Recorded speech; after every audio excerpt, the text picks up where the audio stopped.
costarica.com, la firma legal de prestigio. El derecho discutido como nunca antes. Bufete de Costa Rica, el podcast. El tema de hoy es Derecho a la salud en Costa Rica. Comenzamos con un nuevo podcast. ¿Cómo les va? ¿Listos para otro episodio de Bufete de Costa Rica, el podcast? La discusión que estamos a punto de tener, toda su profundidad y detalle, se basa en la extraordinaria investigación jurídica realizada por el licenciado Larry Hans Arroyo Vargas. Hoy me acompañan dos queridos panelistas que nos ayudarán a cubrir el tema que nos toca a todos. Con nosotros están Andrea y Jimmy. Bienvenidos. Un gusto estar acá, Flor, lista para ponerle números a la conversación. Gracias por la invitación, Flor. Un tema crucial que define mucho de lo que somos como país. Absolutamente, Jimmy.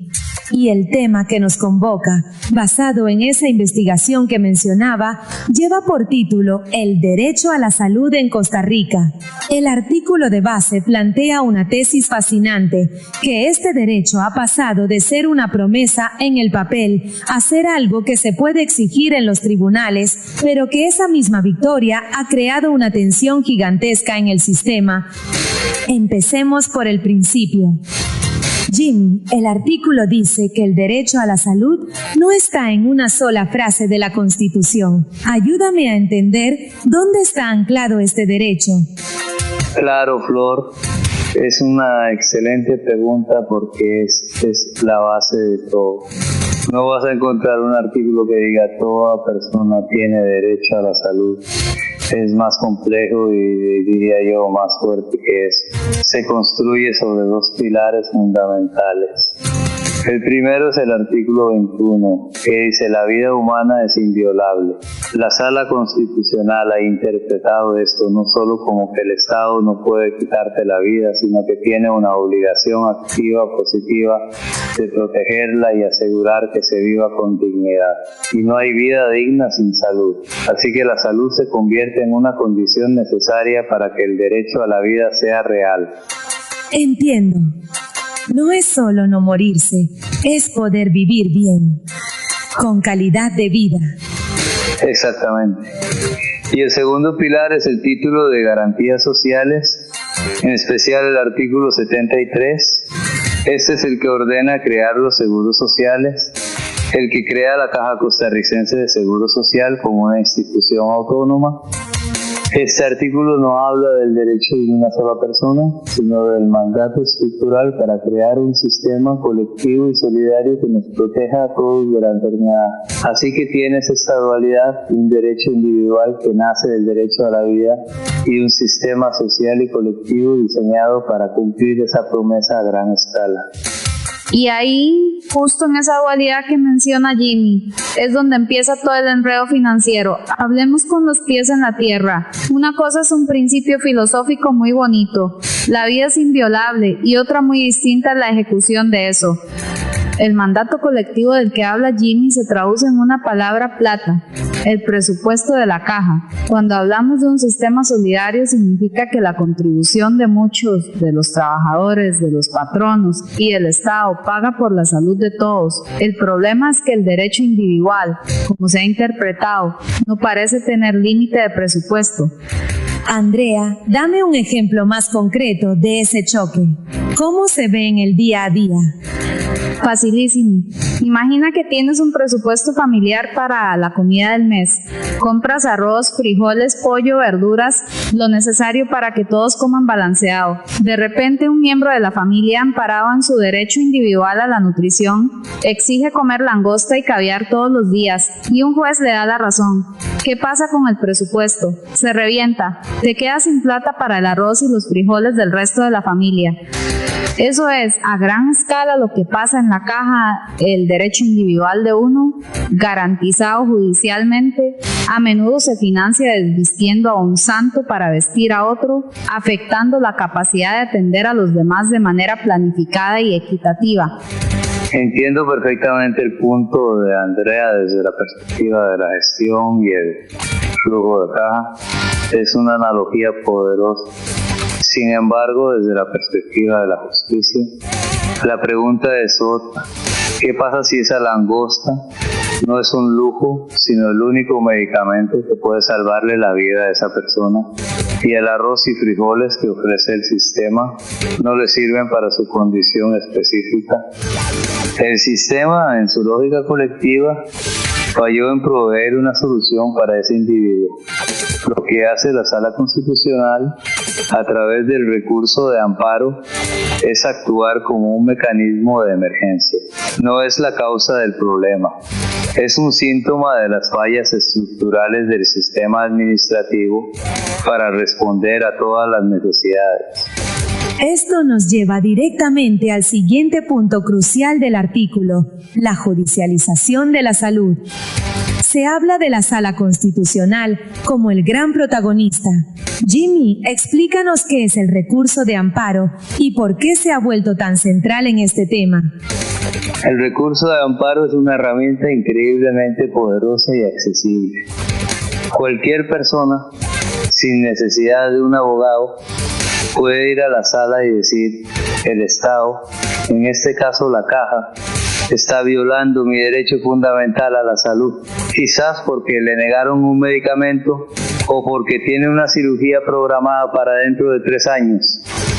La sala lo tramita de forma rápida y preferente, y como la salud se considera un derecho fundamental derivado de la vida, la sala ha sido muy consistente en protegerlo. Se convirtió en la práctica en el Departamento de Control de Calidad y de Atención al Cliente de la Caja. Cuando la Caja misma no podía cumplir, la gente acude a la sala porque en la ventanilla del hospital o la clínica no le resuelven. Control de calidad es una forma muy elegante de decirlo, Jimmy. Yo lo llamaría una intervención caótica en la gestión. El artículo lo dice claro: una proporción altísima de los amparos son sobre salud y tienen una tasa de éxito enorme. Eso no me dice que el mecanismo es bueno, me dice que el sistema administrativo está colapsado y que la solución es un martillo judicial que golpea caso por caso sin ninguna visión de conjunto, crea un problema de equidad terrible. El que sabe poner el recurso, el que tiene el empuje de la asesoría, se salta la fila. ¿Y qué pasa con la señora de una zona rural que ni siquiera sabe que esa opción existe? Ella sigue esperando. Se crea una salud para los que saben litigar y otra para los que no. Esa es una crítica muy fuerte, Andrea. El artículo menciona un principio que la sala ha establecido que suena muy polémico: la inoponibilidad de las limitaciones presupuestarias. ¿Qué significa eso en español sencillo? Significa exactamente lo que suena: un desastre para cualquier planificador. Significa que la Caja no puede decirle a un juez: no puedo darle este tratamiento de 100 millones de colones a este paciente porque con ese dinero debo realizar 50 operaciones de cadera que también son urgentes. La sala básicamente responde: el derecho a la vida de esta persona está por encima de sus problemas de presupuesto. Resuélvalo. Es un cheque en blanco firmado contra la cuenta de la Caja. Y aunque entiendo el drama humano detrás de cada caso, sistémicamente es insostenible. Obliga a la institución a gastar de forma reactiva, ineficiente y, en última instancia, más cara. Pero de nuevo, Andrea, tenemos que analizar por qué la sala llega a esa conclusión. Lo hace porque pondera los bienes en juego. Por un lado, tienes un argumento administrativo financiero, que es la planificación presupuestaria. Por otro, tienes el derecho a la vida y a la integridad de una persona concreta y con nombre y apellido. En esa balanza, la Constitución y los tratados de derechos humanos que Costa Rica ha firmado inclinan la balanza hacia la persona. La sala no está inventando nada, está aplicando el marco jurídico que nos hemos dado como sociedad. El problema no es la sentencia, el problema es que el sistema de salud llega al punto en que un juez tenga que tomar esa decisión. La verdadera pregunta es ¿por qué la Caja, con su autonomía y su presupuesto multimillonario, no puede gestionar sus recursos para evitar esas crisis individuales? Y esa pregunta nos lleva de lleno a la situación actual, que el artículo describe como una crisis. Hablemos de sus manifestaciones. Andrea, el texto es brutal con el tema de la deuda del Estado con la Caja. Háblanos de esas cifras. Brutal es poco, Flor.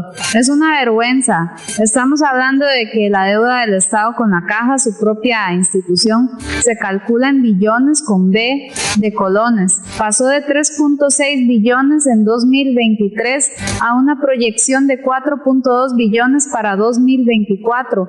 Es una locura. El Estado es el principal moroso de la Caja.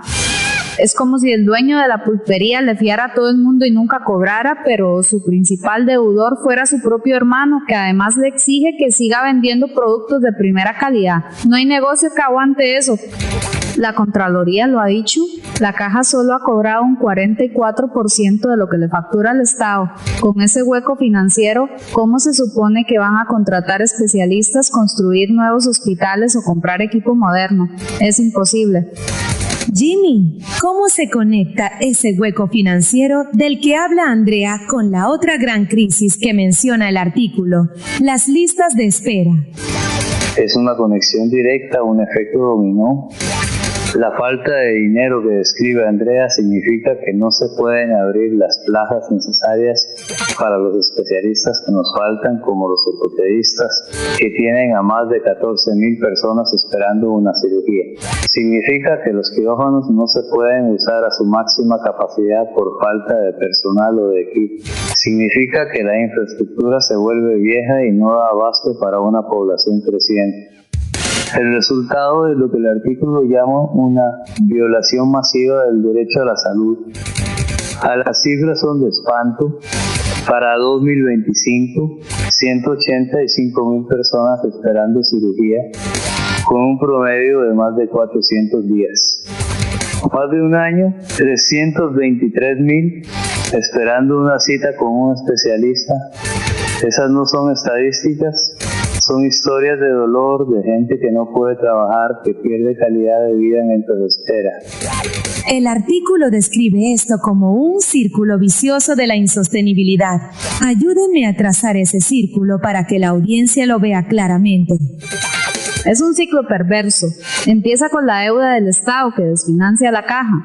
Punto 1. Esa falta de plata y de capacidad de gestión genera las listas de espera gigantescas. Punto 2. El ciudadano desesperado presenta un recurso de amparo. Punto 3. La Sala, como ya discutimos, le da la razón y ordena a la Caja que opere a esa persona ya. Punto 4. Para cumplir esa orden judicial, la Caja tiene que hacer malabares, pagar tiempos extraordinarios carísimos, comprar servicios de emergencia a una clínica privada a un precio inflado, porque no es una compra planificada. Esos gastos no presupuestados y súper ineficientes le hacen un hueco todavía más grande a las finanzas de la Caja. Punto 5. Y con las finanzas más débiles tiene todavía menos capacidad para resolver el problema de fondo de las listas de espera, lo que genera más amparos, y el círculo vuelve a empezar cada vez peor. Andrea lo ha descrito perfectamente desde el punto de vista operativo y financiero. Yo añadiría la perspectiva de justicia social. Ese círculo vicioso no solo es ineficiente, es profundamente injusto. Solidifica la idea de que hay dos sistemas de salud, el sistema lento y colapsado para la mayoría y un fast track judicial para una minoría. Erosiona el principio de universalidad y de equidad que son el alma de la Caja. Estamos usando una herramienta diseñada para la protección de derechos individuales para, sin quererlo, agravar una crisis colectiva. Es una paradoja trágica. Y como si esto no fuera suficiente, el artículo nos dice que miremos hacia adelante y veamos que vienen más nubes en el horizonte, los cambios demográficos y ambientales. Jimmy, ¿cómo complican aún más este panorama? Lo complican de una manera fundamental. Nuestro sistema de salud se diseñó en el siglo XX para una población joven y para combatir enfermedades infecciosas. Pero la Costa Rica del siglo XXI es otra.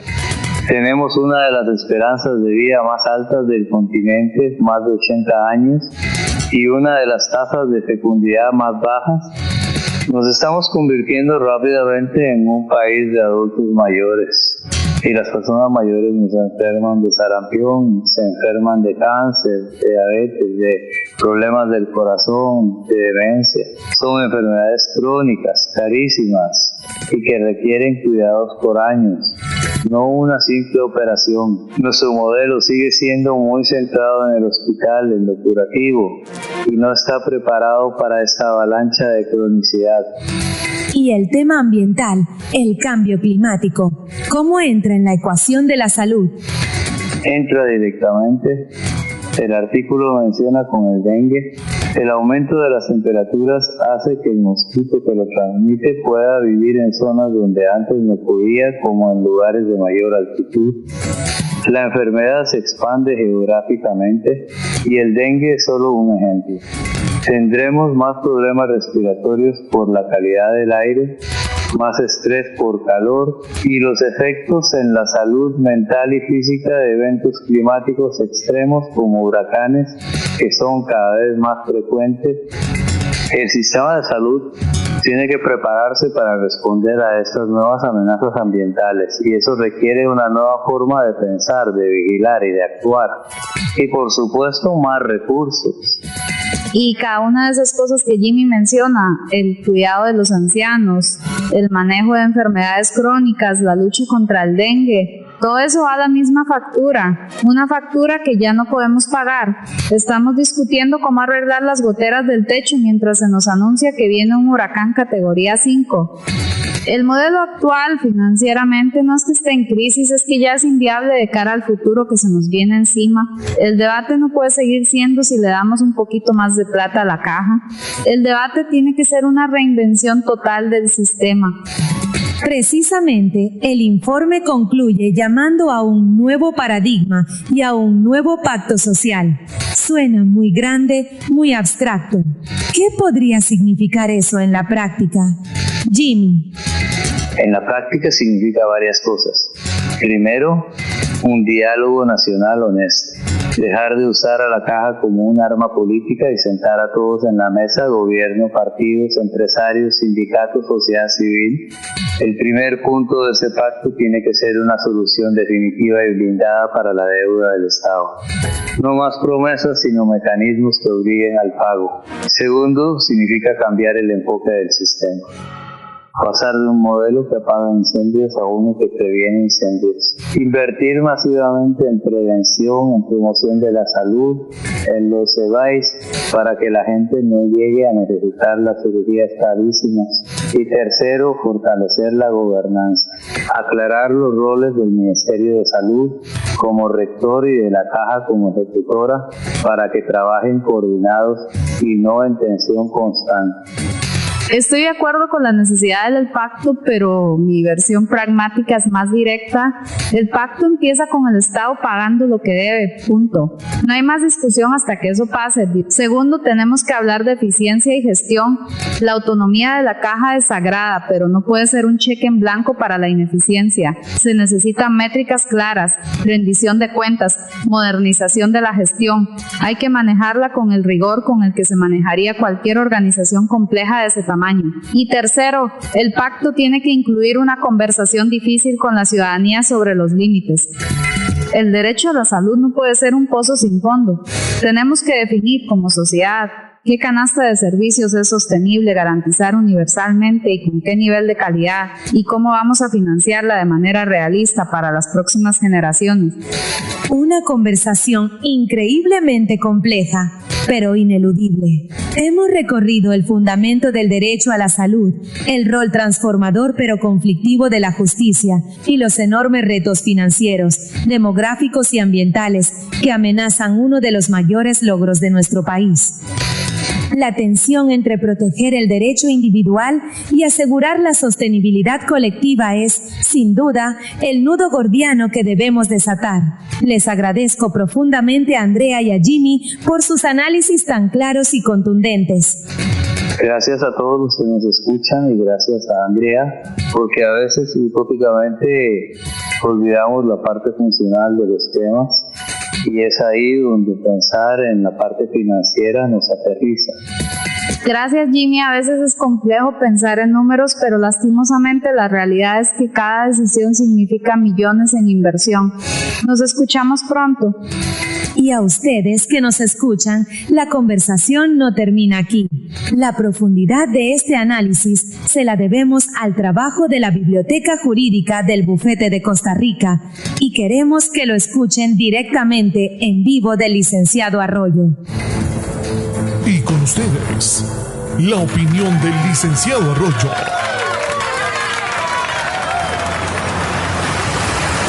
El sistema de salud costarricense, que una vez fue el orgullo de nuestra nación y un faro para Latinoamérica, hoy enfrenta el ineludible juicio del tiempo. Nos hemos vanagloriado de las glorias pasadas, de una estructura que fue visionaria en el siglo XX, pero que hoy se revela insuficiente ante las complejidades de una nueva era. No se trata de emitir un juicio condenatorio sobre los pilares de nuestra seguridad social, sino de reconocer, con la valentía que exige el liderazgo, que el modelo ha llegado a su punto de inflexión. La discusión no puede seguir centrada en listas de espera. Ese es el debate del presente. Una discusión reactiva y carente de ambición. La verdadera interrogante que debemos plantearnos es ¿cuál es el paradigma de salud que requiere la Costa Rica del futuro? Hablamos de una era donde la genómica, la inteligencia artificial predictiva, no son ciencia ficción, sino herramientas tangibles para forjar un nuevo contrato social en materia de bienestar. Debemos trascender el concepto de derecho a la salud como un mero acceso a la atención de la enfermedad. Es imperativo elevarlo a un derecho al florecimiento humano, que integre la salud mental, la nutrición de precisión y la medicina preventiva como ejes centrales e innegociables. Esto exige una reingeniería jurídica y estructural de la caja, transformándola de un ente eminentemente curativo en una institución proactiva, que gestione el bienestar y el capital humano del país. Conciliar la sostenibilidad financiera es el gran reto, requiere de un temple inquebrantable para tomar decisiones que, aunque puedan ser impopulares en el corto plazo, son indispensables para garantizar no solo la supervivencia del sistema, sino su preeminencia en las décadas venideras. El futuro no espera. La Costa Rica del siglo XXII nos demanda audacia hoy, conocimiento hoy y la capacidad de construir hoy los cimientos de la salud del mañana.